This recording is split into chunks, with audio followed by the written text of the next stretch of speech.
that gets people up and mingling and having a good time. Definitely play the drinking games, but be careful because the drinks are strong.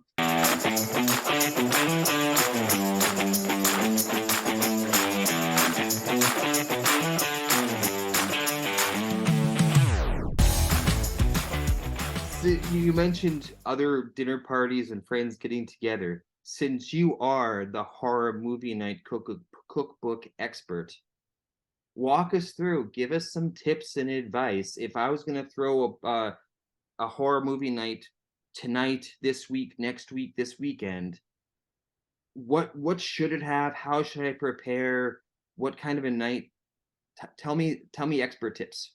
It's really how far you want to dive into it. I've done horror film nights where we just all get together and we eat the food and we watch the movies. I've done ones where we play extra games other than the drinking games. We have costume contests, that sort of thing. It's really how far you want to go into it. But I would say start early. If you're going to use some of the recipes in this book, start early, because there are many things that could go wrong, especially if you're not used to cooking. And there are things that could go wrong, things that could burn, things that might not set the way you want them to. So have extra ingredients on hand and try again. And I'm sure it's going to come out perfect. But I would just say have fun with it. You know, try it all, have fun with it. If you don't like a movie that the recipe is paired with, think about that recipe, and maybe it could go to a different movie too. And then you can, customize your own horror movie nights with it. So I think there are many ways to approach it. Just have fun with it is my main advice.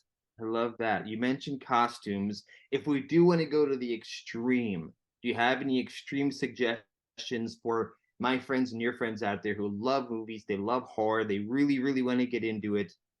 Do you have two or three or four just Super Bowl Sunday level ideas?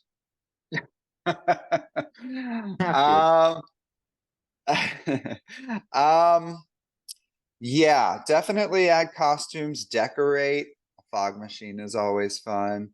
Um, pick the recipes that can make it a more social evening, maybe ones where you add your own stuff to them. Like the one for Cujo is a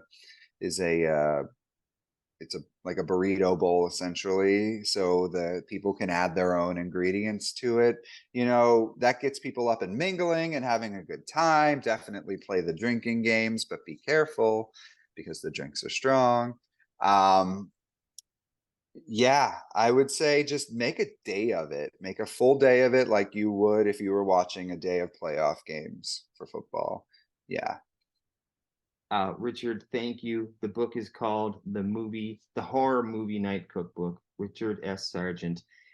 As we wrap up, thank you so much for your time. Thank you for sharing your intelligence and your passion for movies and art and cooking and horror movies.